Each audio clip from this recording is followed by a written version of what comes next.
Gateway of the mind.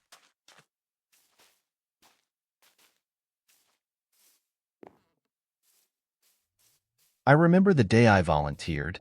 It was 1983, and I had nothing left to live for. My wife was gone, my children estranged, my body frail.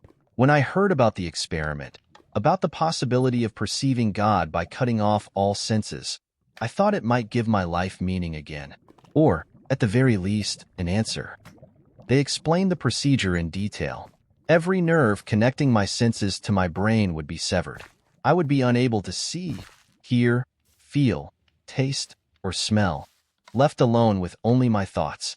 The scientists believe that without the distraction of the senses, the mind might touch eternity. I didn't hesitate. The operation was brutal.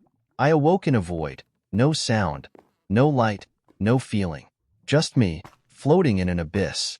At first, I spoke aloud to remind myself I still existed. My voice was slurred and distant, as if it came from someone else.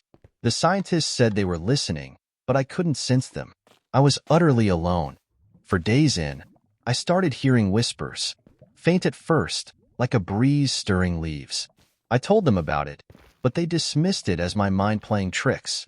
2 days later, the whispers formed words, familiar words. It was her, my wife. She was speaking to me, her voice clear as day, though I had no ears to hear. I called out to her, and she answered. Soon, others joined her. My parents, friends long gone, even strangers. The dead spoke to me, and I spoke back.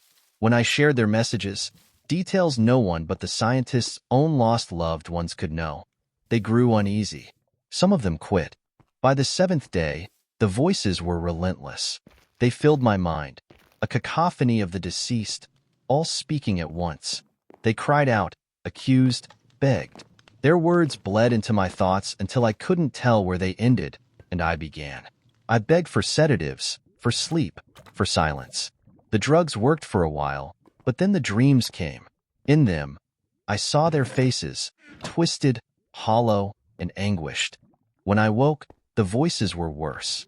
They screamed of damnation, of hell and wrath. No heaven, they said. No forgiveness. I screamed with them, clawed at my useless eyes, bashed my head against the walls, desperate to feel anything real. The scientists restrained me, but I could still hear.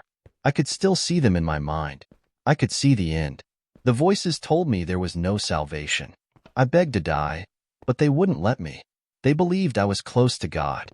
On the 13th day, the screaming stopped. I stopped. The voices didn't matter anymore.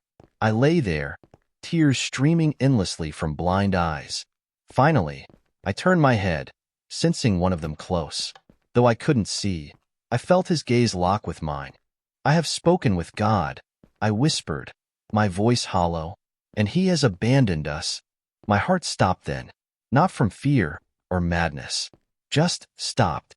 There was no pain, only silence. And in that silence, I realized they were right. I had touched eternity. It was empty.